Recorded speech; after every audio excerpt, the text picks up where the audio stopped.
What's going on, everybody, and welcome back to Vinny's Corner. I'm your host, Vinny. That's my boy, Cove, my co-host.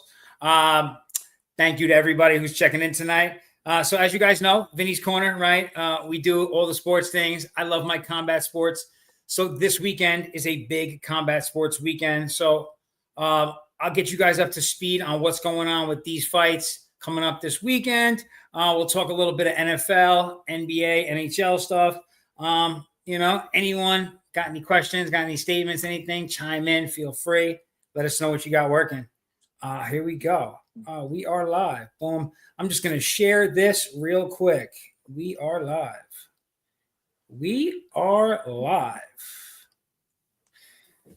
So, all right.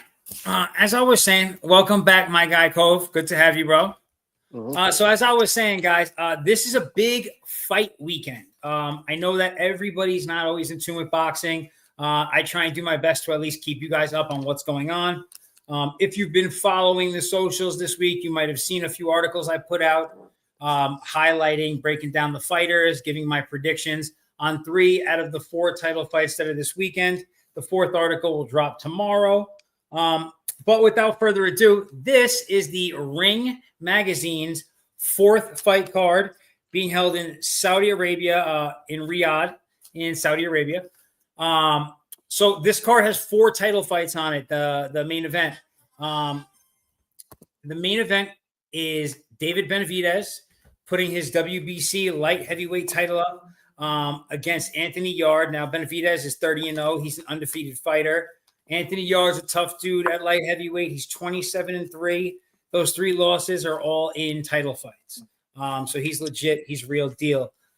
Next, the very popular Devin Haney is fighting this weekend as well. He's looking to possibly get a shot at a welterweight title. He hasn't had a belt in a little while now. He's going up against the newly crowned champion, Brian Norman Jr.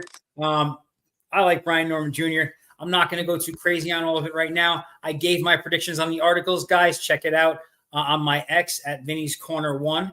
You can see all of it there. But the 3rd fight is a really big one I did want to highlight. It's Jesse Bam Rodriguez fighting Fernando Puma Martinez. Between the 2 of them, they have the WBO, the WBC, the WBA, and the ring belts. So there's only one of the many belts at junior bantamweight at 115 pounds that they don't have. But this is a big unification bout. Bam Rodriguez is he's what I would call in like boxing. He's like a generational talent in boxing, like one of the best guys I've seen, like surefire Hall of Famer when he gets older, and he's only in like his mid-20s. So pretty exciting. That'll be a really cool one. And then last but not least, one of the biggest, hottest prospects out of Cleveland, Ohio, Abdullah Mason. People have been liking this kid for a long time. He fights on Top Rank's banner. He's getting a shot at the vacant WBO lightweight title. He's putting his O on the line. So he's 19-0. He's going to be fighting Sam Noakes from England, who is 18-0, I believe, maybe 17-0. But they're 2 undefeated fighters fighting for their first world titles. All of this goes down this weekend on Saturday on DAZN. If you have a subscription, you can also order pay-per-view, obviously, whatever. I'm not here to promote all that. I'm just here to promote dope boxing. Check it out. The fights start at cover. Let's say this. Coverage starts at 11 a.m. Pacific time, 2 p.m. Eastern. So definitely check that out. But without further ado, Vinny's Corner, we like to talk all sports. So let's jump in to the weeks that we've had. Kobe, NFL to start things off, Sure. talking football. Yeah, we'll talk football. I think that's a good thing. Right. So, Yeah.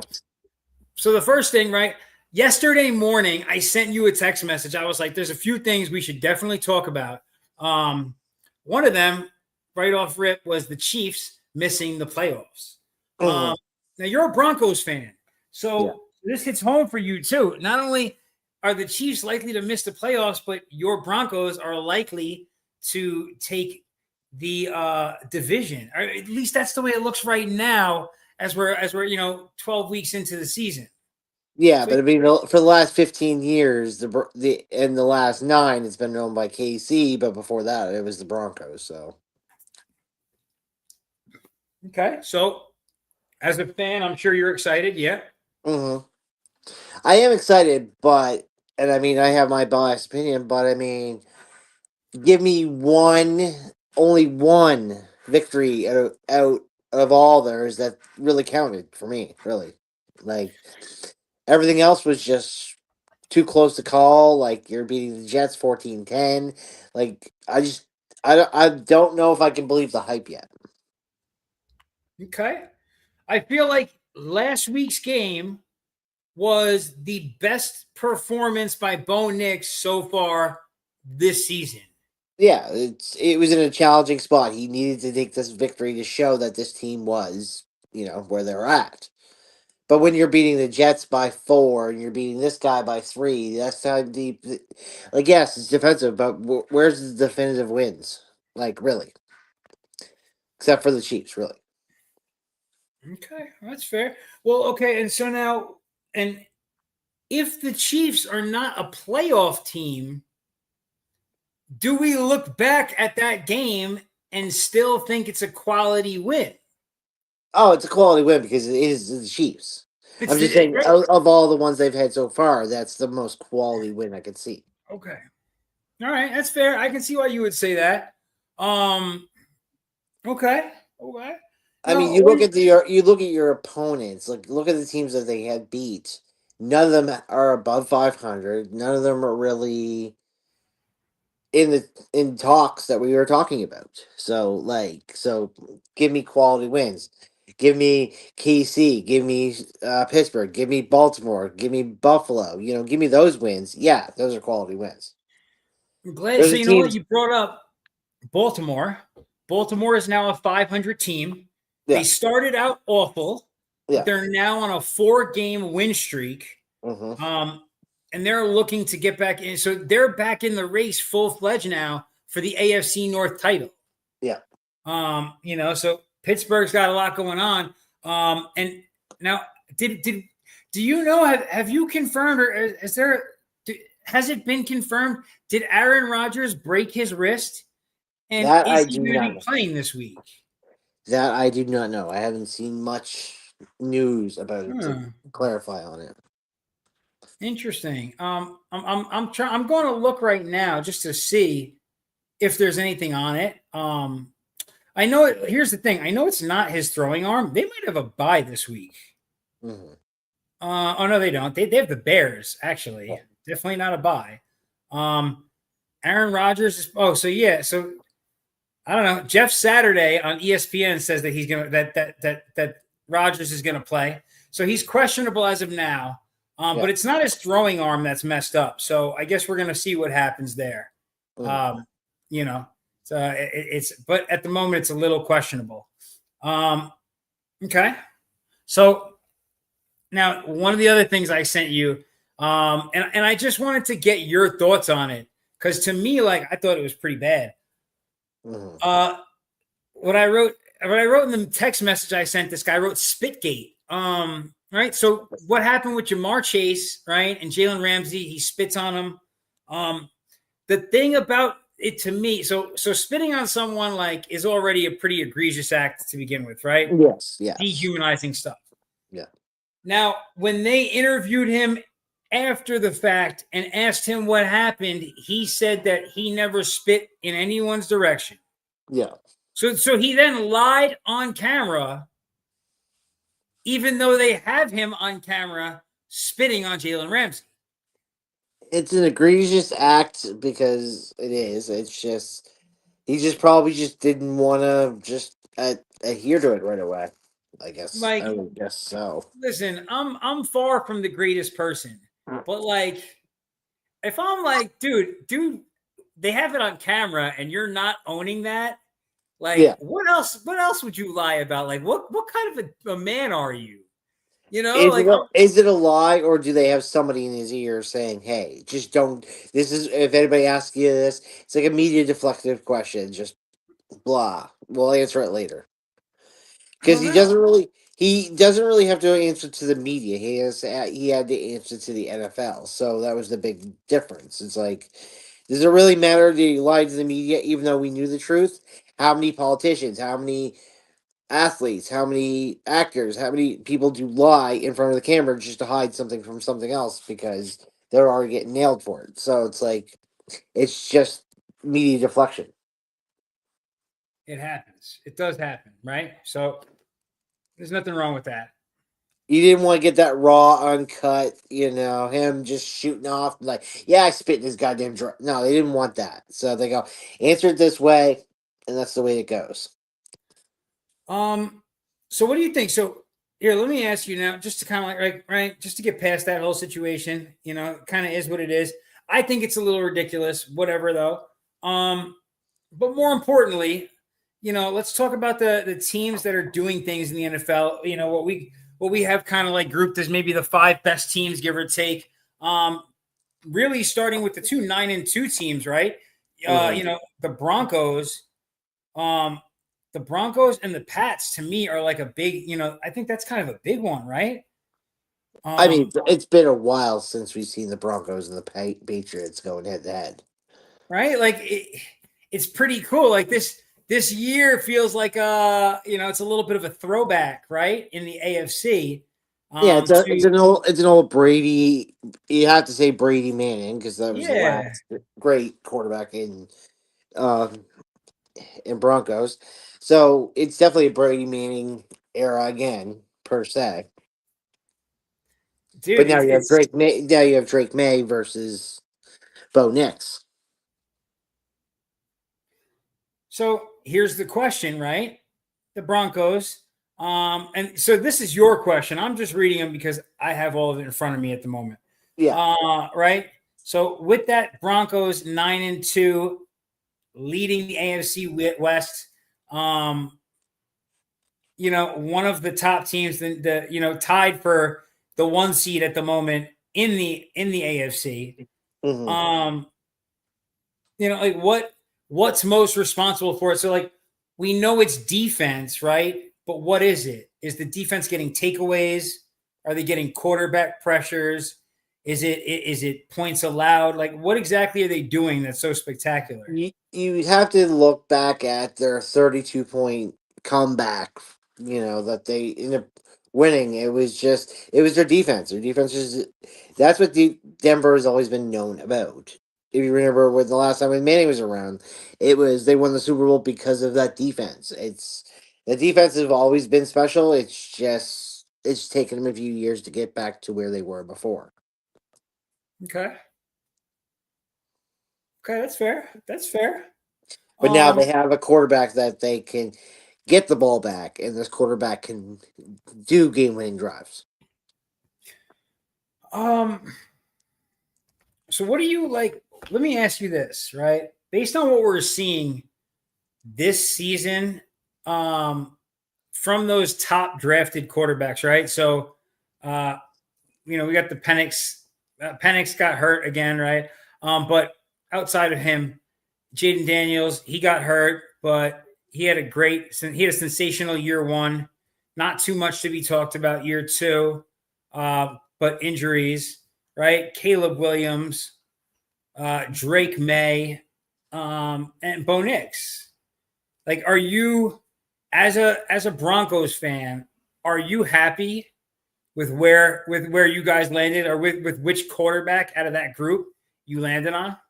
Oh yeah, like 100%. Any team that's sitting where they are right now in their division, in the way they've been playing, even if it, as I like said, quality wins. Any win's a quality win, I guess, to any team.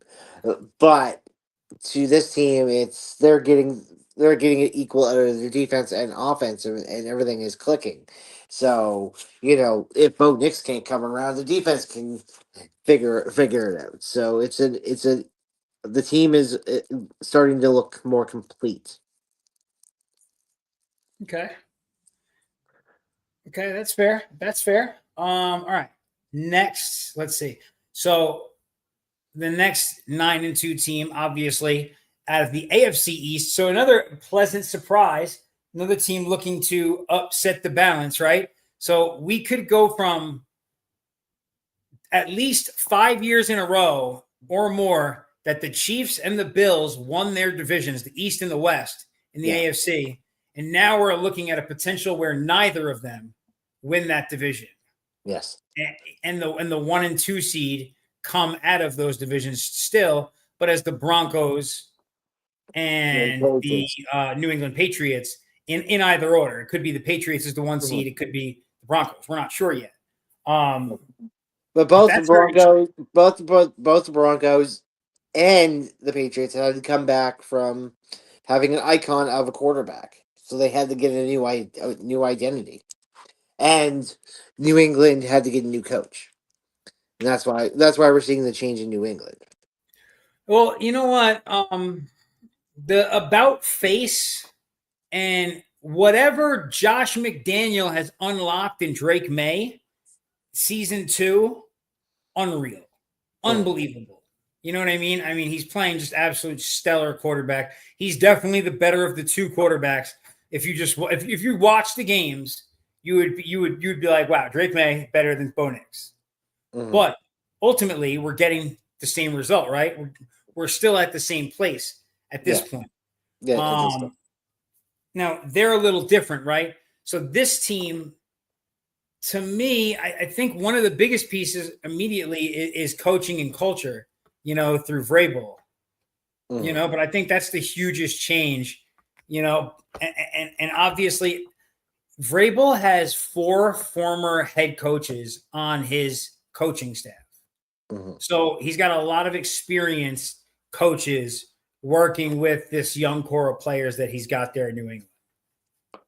Oh yeah, the system works. It's Robert Kraft has built a dynasty in a way from 2000 to now, and he wants to continue to be a dynasty.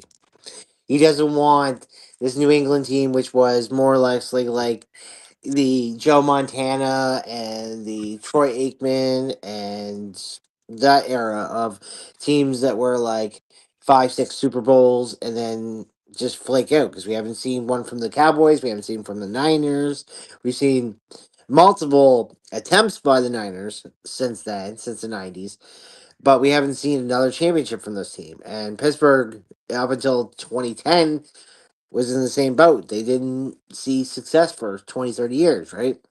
So now the Patriots are like, okay, we had our dynasty and then we lost our quarterback. Now we need an identity. And they within a few years they get their identity back. And some go 10, 20 years. The hardest part, isn't it? I mean, if you look at right, okay, so I'm a Giants fan from 2014, 2015, like we haven't had a competent, like we haven't had like a full-blown competent quarterback room until now. We haven't had a franchise quarterback in a long time. Yeah. For some of these franchises, it takes forever for them to have been able to go right out there and nail it down. I mean, like Drake May was a rookie QB last year. He is literally, the argument for the most valuable player in the league this season. Yeah. But wow. you give me next year, Jackson Dart with a lot of quality starts, Scattaboo and Neighbors all healthy, all connecting. That Giants team is gonna look like the Giants team you remember. Gonna look like the Giants team that beat Brady. Yeah.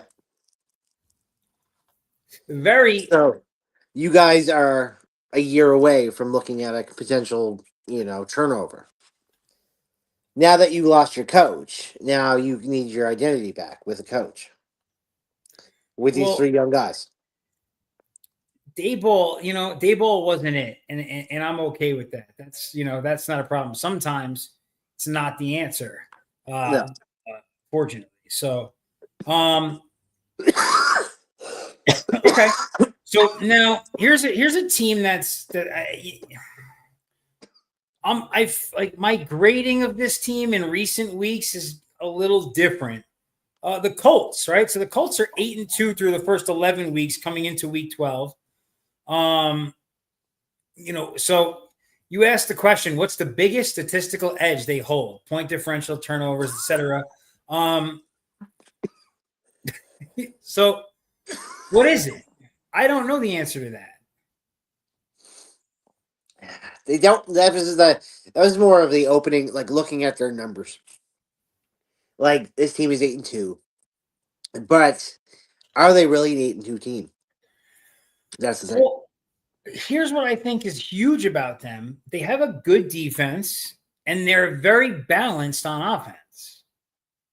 Well, you take that one for the Broncos. This would sway for the Broncos and sway for Indianapolis. If Indianapolis didn't get that call, the Broncos would be 10-1, and the Colts would be 7-3. And it takes away one of Still their very official records, but yeah. But that's where you take a quality win that the Colts have won. They beat the Broncos, which is, as we were talking about, as a top AFC team, and they beat the Broncos, but it was more of a technicality because a call got played and they missed the punt.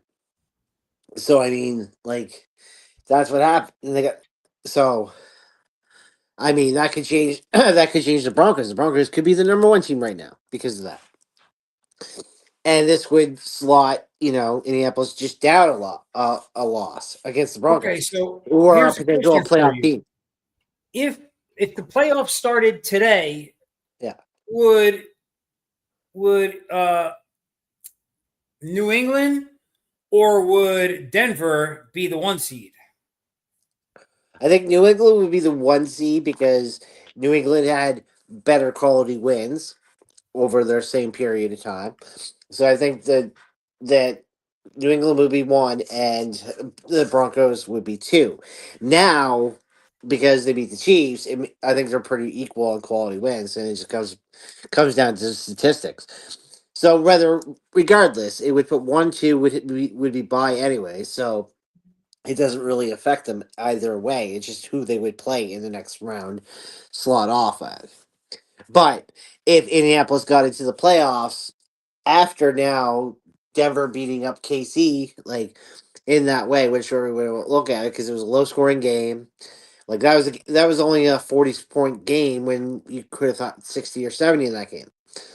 But now Denver probably could best the Colts in the playoffs, even though the Colts already beat them. Well, yeah, if they were to meet in the playoffs, I don't know. I mean, here's what's I give a tricky. slight advantage to I would give a slight advantage to Bo Nix in the playoffs. Here's what's tricky, okay?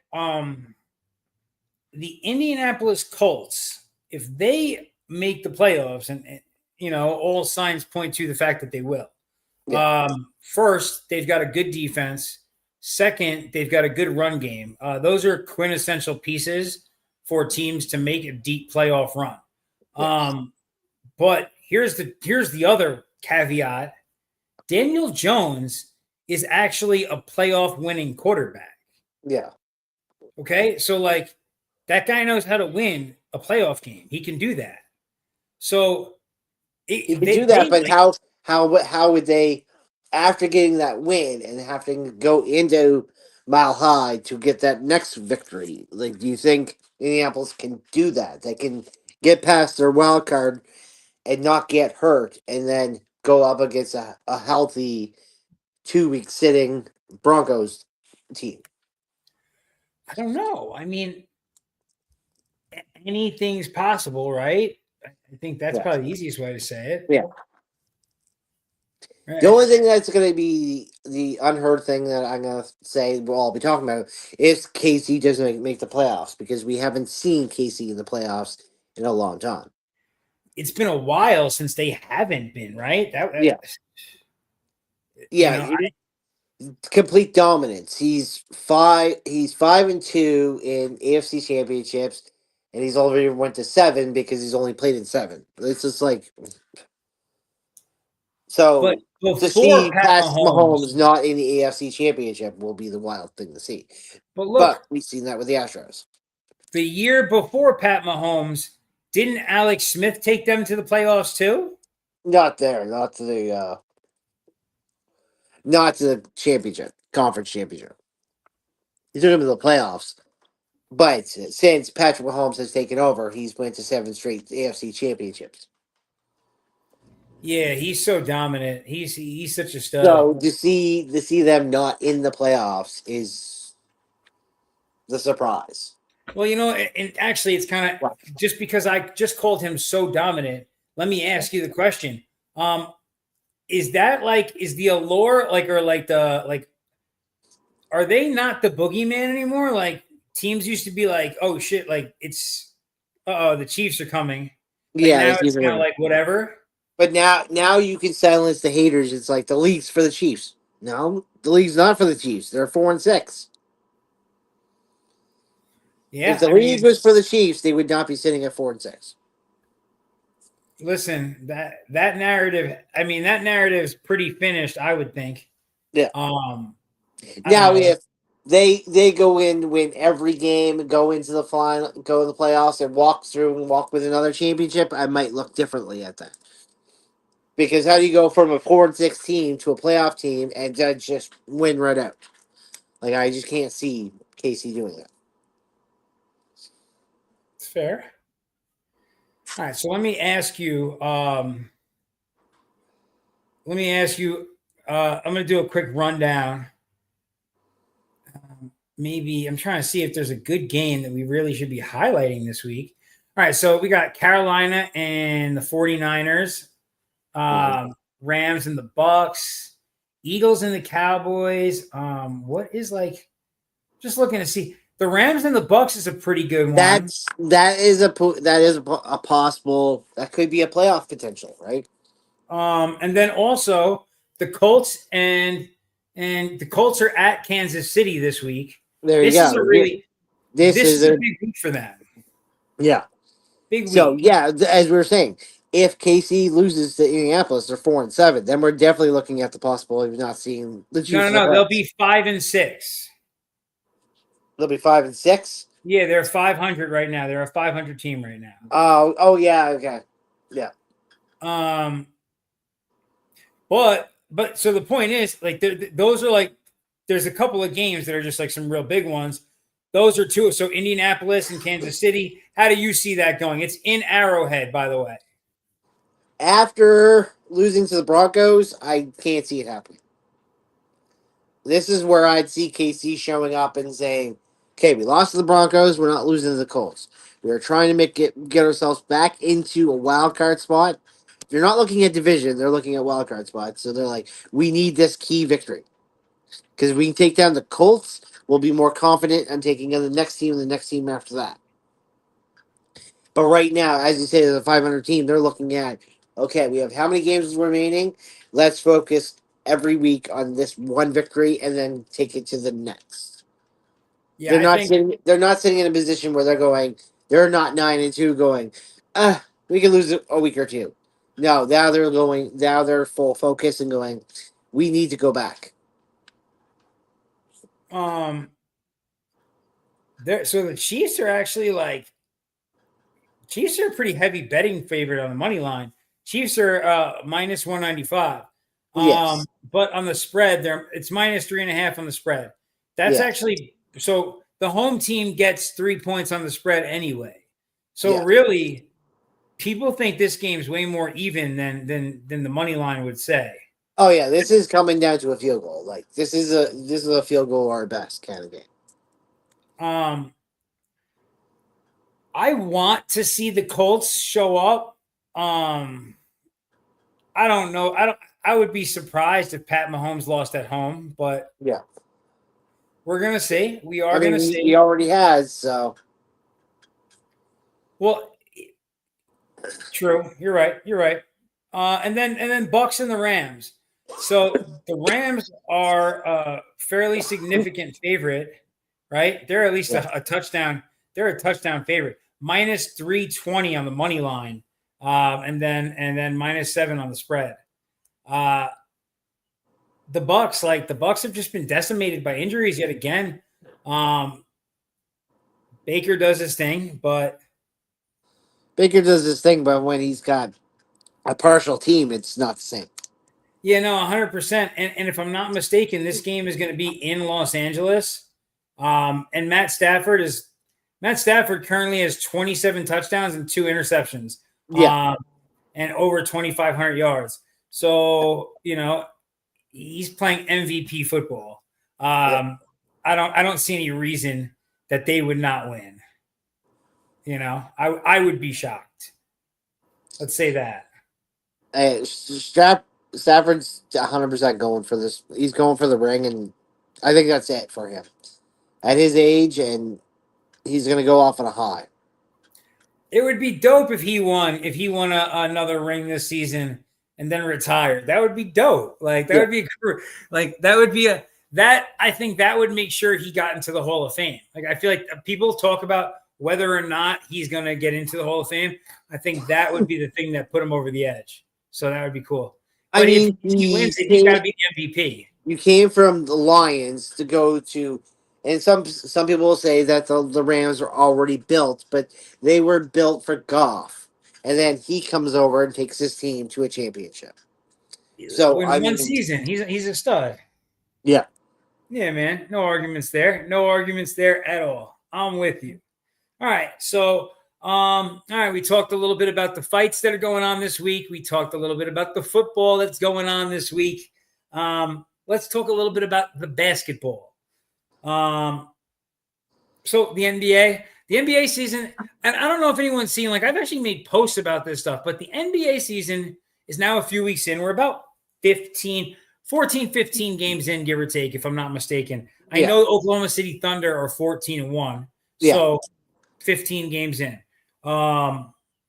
Luka and the Lakers. Luka's looked amazing. LeBron came back yesterday and kind of fit right in there pretty seamlessly. Let me ask, like, what do you think, like, Oklahoma City, like, have you watched, I know you're not huge on the NBA, but you usually know what's going on, especially with the top teams. Like, is this the start of a dynasty? Like, is this team running it back this year? I think it's too early to say dynasty. You were talking about one championship and a 14 record to complete it afterwards. I wouldn't say a dynasty yet. No, it's not a dynasty yet. I'm saying it's these are the makings. Like, you got to go win another championship, keep it rolling from there. But like, is this a team that you see like going back to the NBA Finals, or is there a team you've seen? Like, I watch every NBA game. The NBA has been the best sport so far this fall. Like, it's you're gonna talk about the 14-1 Oklahoma. Yes, they won the championship, but you got the 13-2 Pistons now. But it's completely different. One team's coming off of a 70-win season or a 68-game winning season or whatever, and a completely dominating title run. Yeah. And one team is playing good ball. Completely different. Yeah. Yeah. So like you can't, like, this team that's playing this year has the opportunity to be like the second, third best team statistically of all time. Yes. Like 2016 Golden State Warriors, 98 Bulls type shit. Like, this team is good. This team is really good. Very fun to watch. And they've been playing without one of their stars, Williams, Jalen Williams, which is kind of crazy because they've just been dominating people, and it makes no difference, if I'm being completely honest. So it's been really cool to see. I mean, the Bulls started out with 9-1, and the Bulls started out really strong, but they've kind of tapered off a little bit now. You know what, though? The Bulls weren't supposed to be this good, and the Bulls look competitive. So, like, they're not perfect, but I'm not sure if White's back or not yet. But Josh Giddey's played pretty well for them so far. They've looked like a good team. They've played, I think, above expectation, which is really cool for them. Because it's a city that's had, such a run for itself in the last 30, 40 years. where it's like, you'd like to see them kind of get back into it. You know what I mean? Yeah. And so, you asked the question, what changes the Pistons made, and then you brought them up here. But like, what things that they did to kind of put them up there with a top team like OKC. I believe it was the recruiting and the rebuilding that's made Detroit the way they are now. Yeah. They've had a few bad years, so now Detroit's like, okay, we had a few bad years, but here we go. We had the 03, 04, 05, Pistons show up. It was right 13, 14, they weren't so bad. It's just every so many years you get a good Pistons team. Well, so this guy, Cade Cunningham, for them, he's awesome. He's a great player. But it was one of those ideas where, you took Cade and then you rebuilt around him. And this is the product of rebuilding around him. Yeah, and really, okay, so like their center, Jalen Duren, he's awesome. Like you had said before, the triple threat is gone now. You have the big three. Now you got one or two guys you kind of just build around.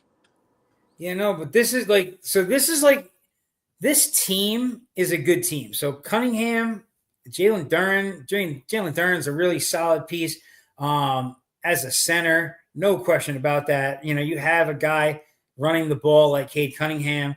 Eamon Thompson's brother, Asor Thompson, he's on the team as well. They've got some really, really good pieces on this team. They're young, they have really good chemistry. As a Knicks fan, this is exactly what I don't want to see. I don't know, like this is supposed to be our year, right? Right? Like everyone else is not supposed to be that good. Yeah. But what happened? The season started and like the Pistons are that good. They were a tough out when we got rid of them in the playoffs. We barely did it. They were an upstart last year and we barely got rid of them. Now they've got that experience and a little pedigree with them, and it shows. Oh, I thought about this the other day because we always troll back and forth on through the shows and everything. I was like, oh man, you talk about the Knicks being so good. I might as well go buy myself an Ewing jersey and talk about when they were good. Not now. Somebody made a post about if there's a player that we wish could have seen win a championship, that's the guy. If the Knicks could have won one championship in the 90s, they could have pulled one off from the Bulls. Yeah. Great that New York championship would have been if they could have got it. If they could have got it during the Jordan era, forget it. Yeah. Like that's forever right there. That's as good as it gets.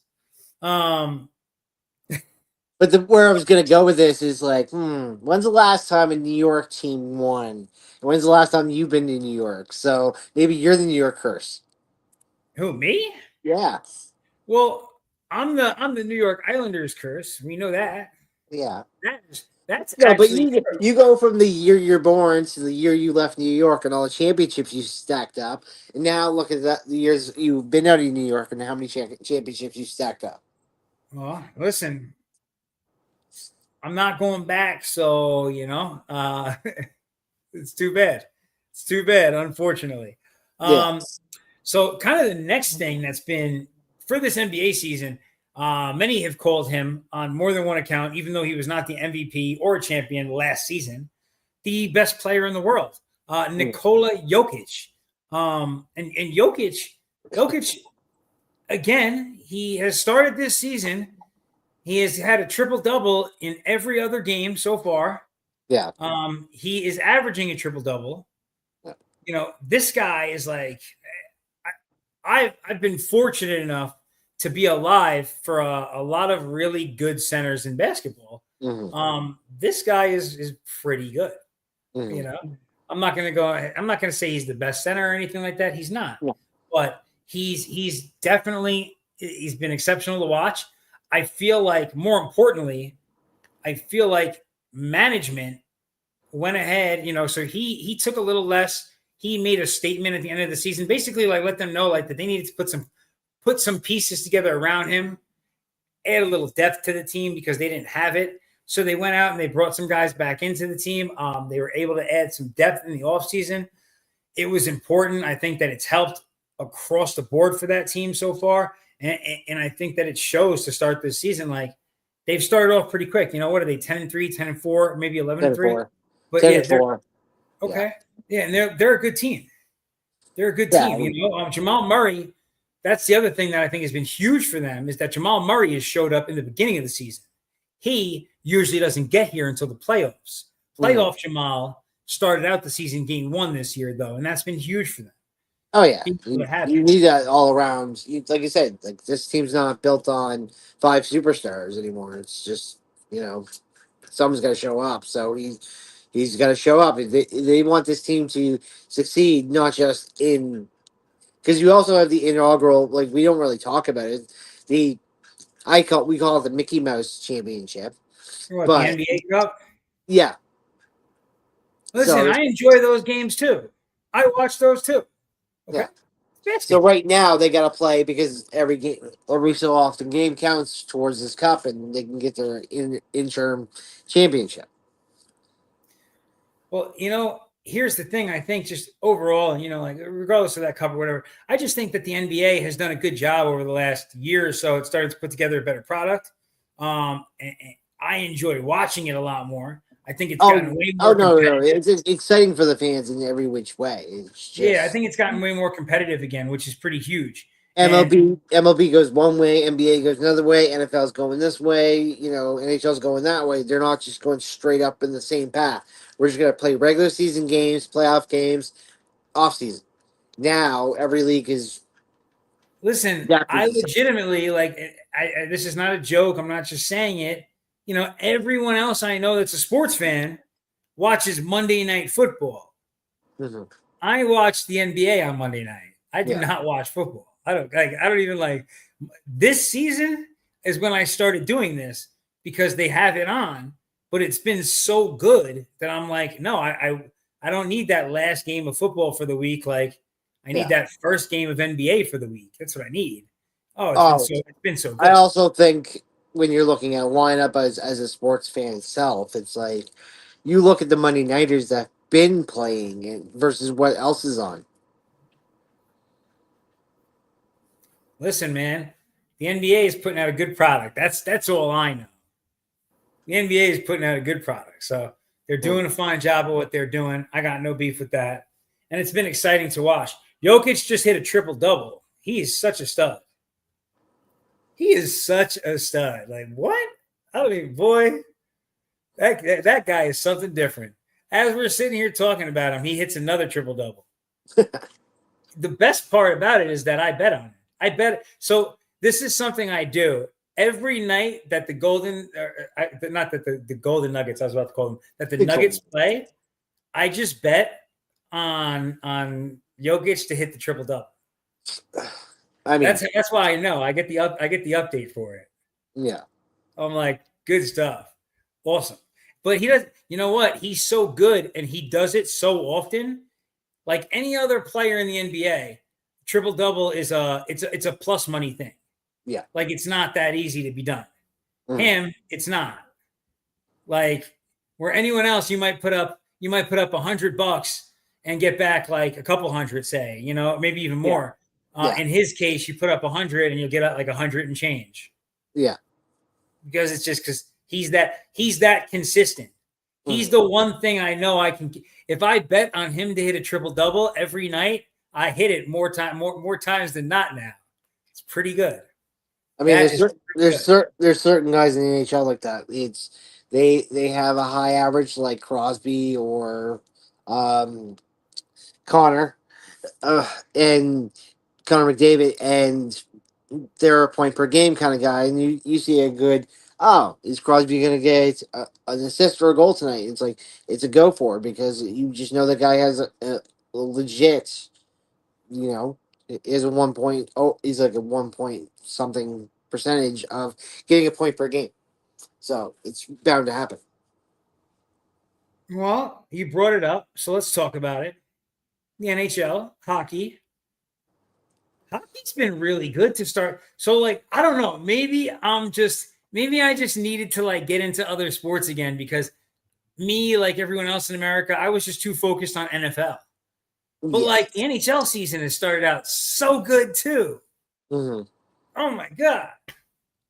I mean, we already have the robbery of the year, which happened with Bob Roski sitting on. We'll say, well, I'm at the post. He's over here. He slides backwards, reaches backwards on Tampa, and catches it midair, and just stops dead on it.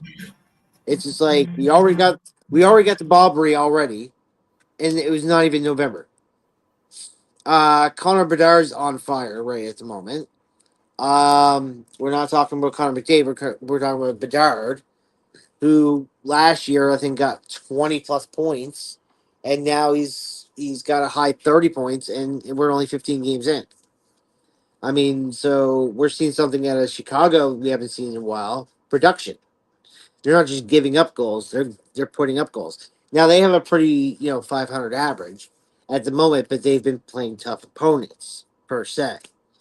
They have had a tougher schedule at the start, and they don't really have a quality tendy at the moment that's 1-2 or even one at the moment that's going to help them. The middle of the pack, the 500 teams in hockey Yeah. are good. Yes. Right now, the middle of the pack in hockey is very good, very tough hockey.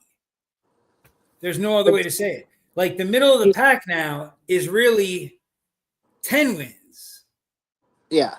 Because the thing I think the evolution of sports. So just say the wording say evolution of sports. Hockey is just such a game that it's like you don't have to be a 60-win team to win a playoff team. You could be a 47-win playoff team and win it all. It's just you get the wins when you need to get these wins. And Well, that these guys like it doesn't matter if it's a strong offense, strong defense. It's somebody somewhere on pulls up an amazing year. It's just an amazing sport to see. It's just like it's not, yes, Connor McDavid would lead his team every year, but sometimes it's Rod Nugent Hopkins or it's Drysaddle or it could be somebody else. Like it's not always the same guys. Like you see in baseball, like you see it's always judged for MVP or you see it's always LeBron for scoring title. It's just different every year. Like Jamie Benn, like 2015, won the Art Bing Trophy or something like that with like 83 points. It was that close between everybody else. Like it was like the lowest total we ever seen in our era of watching hockey. That someone with under 90 points have wins an Art Ross.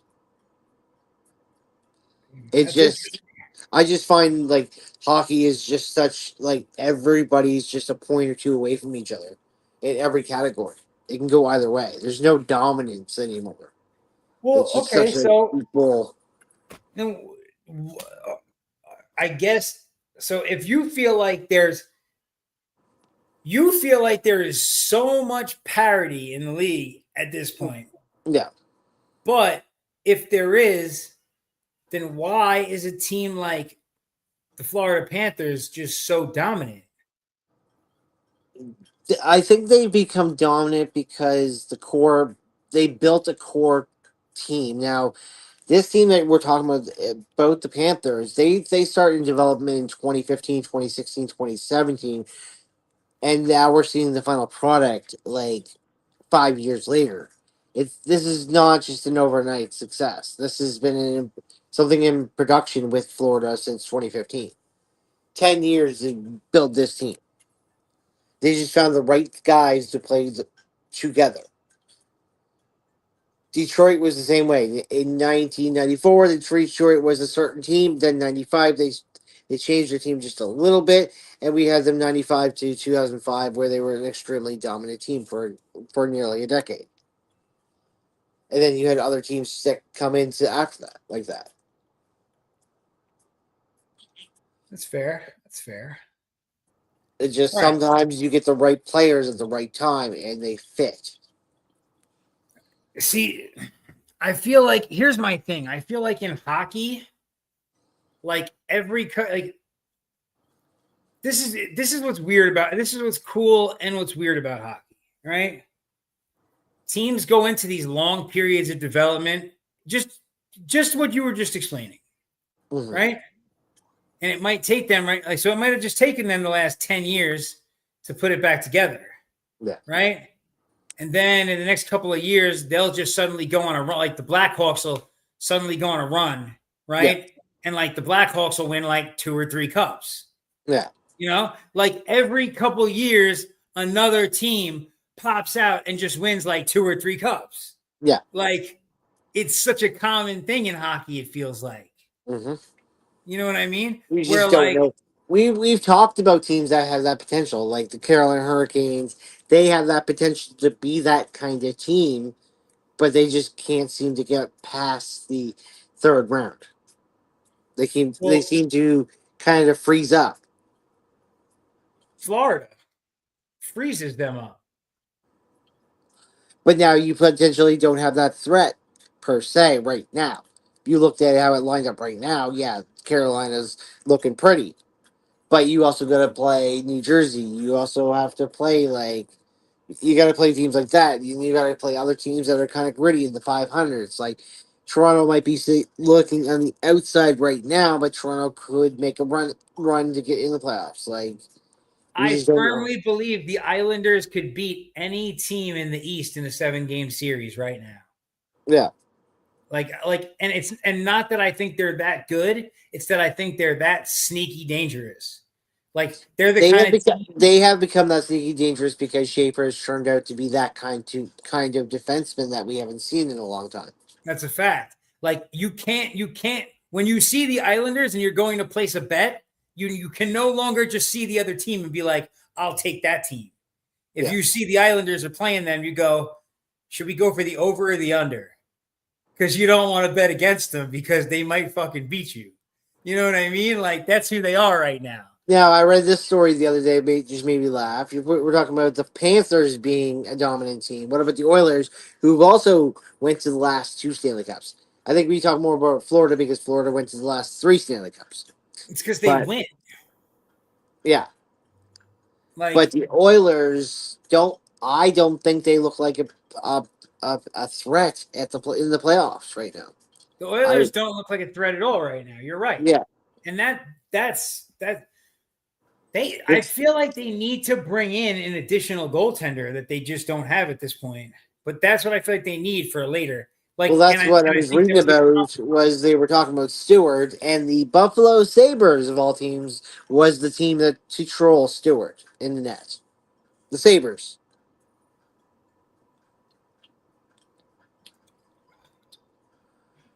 I mean, we're talking about a team that most people are like they still exist because we have seen nothing but a horrible Sabres. I remember think the curse 98-99 curse. I think that's what happened. We we had that Brett Hall kicking goal, and Buffalo just has never recovered from it. were they still wearing the ugly jerseys at that point with Are you Dominic talking Hasek and all them? Dominic Hasek with the black with the other saber? Yes, the, Zhitnik, the black, silver, and red saber. Miroslav Shatan, Alexei Zhitnik, and the defenseman. I know that whole team. I knew that team front to back. But that team should have won it. I don't. I think the Brett Hall goal was just bullshit. I get it as a league standard, but it was just you're gonna win a Stanley Cup on that way. I mean, Hall recovered from it, and so did Hasek because they went both to the Red Wings like 4 years later, and they helped with the Wings hit the Hurricanes in '03. That's a fact. That's a fact. Nothing wrong with that at all. So tomorrow, are you planning on doing a show tomorrow? Tomorrow, or are you planning on doing a show tomorrow? Yeah, the normally is Thursday night for me. It just depends on if who's available and who's not. All right. I'm out. I'm out and about. Rock and roll. Um, Baseball, like off season stuff. Like, what are we talking about? I believe more baseball offseason stuff because we've had to wait a couple weeks for really to see something of any nature of because right now they're in a 45 day agreement hold of for contracts. So like this is not going to be 13 deals in one day. They're going to be once every couple days. So you need to have a couple weeks to figure out and talk about the deals and see who's still available and see what's really going to happen of like who's really going to move I'm gonna because think of a couple of like trade things that I think should happen. I'm gonna bring to the table tomorrow night so we can talk about that. yeah. I'm I going to the mean, trade machine for this. Let's oh go. yeah, yeah. No, there's a huge possibilities. You got Pete Alonso, you got Kyle Tucker, you I got got all Bergman, the way in. you got a ton of talent coming into this 45 days. So it's like I've already heard rumors of Bichette, rejecting an extension. That doesn't mean it's going to be naysay on the Blue Jays, but it just means he wants long term. He doesn't No, want to that's the extend. yeah. So rejecting the offer is actually the way it's done. You Yeah. reject it for the yeah. I got this confused myself a couple years ago from a I think in a basketball issue. Mhm. Somebody didn't exercise the option, and I was like, "What the?" And it was like, and they were like, "No, they want the long term." I was like, "Oh, they want to always be there." Yeah, God, they don't. Bichette has already explained that he wants to stay in Toronto and he wants a long term contract. Like good. I think it was north of 200 million, just north of 200 million for 5 years. Like he's not asking for a 10 year, 15 year contract. He's asking for uh, as a contribution, 20 million a year at least, for 5 years. He's asking for a significant amount. He was like a very dominant bat for Toronto and their success of the season. Dude, he was so good. Regardless, you got to the Dodgers to Game 7 of the World Series. Bro, he came back off of like 2 month layoff and just started hitting like he hadn't been out at all Yeah. overnight. We were So like, he's should they let him in right away? Should they take their time? They threw him in the lineup right away and he was just hitting immediately. yeah. So that's what Like I'm saying. Like that this guy guy is performs. worth the $200 million. Like he is. Yeah, he But the thing absolutely performed. But the thing is now he's performed, but now people that have that money are willing to spend that money on that type of player. Well,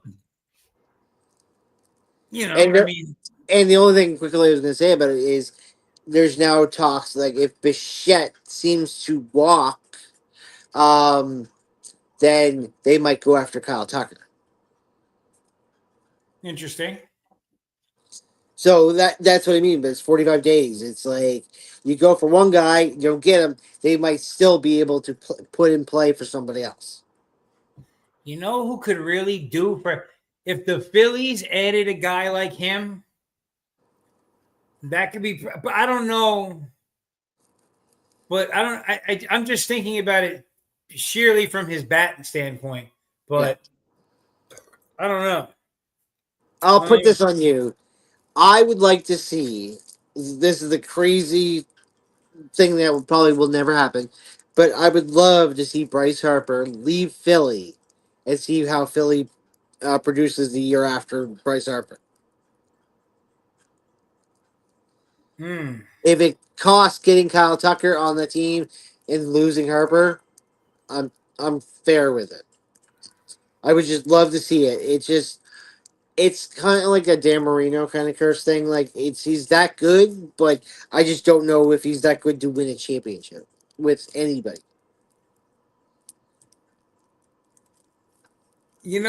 I'm not even gonna get into this, but I'm one of those guys that will tell you that Marino, whatever. I don't believe it. I don't like, but I saw him at the end of his career, so that we'll talk about that a whole nother time, man. Whatever. Tomorrow night, everybody, we're going to be talking about Major League Baseball. We will be back here, same place, same time, different name, talking baseball, two bald guys and maybe somebody else. be here or be square. I'm very excited. I'm bringing my trade proposals. You let me know what you think, and we'll chop it up. Yeah. All right. Tomorrow night, my bro. Later.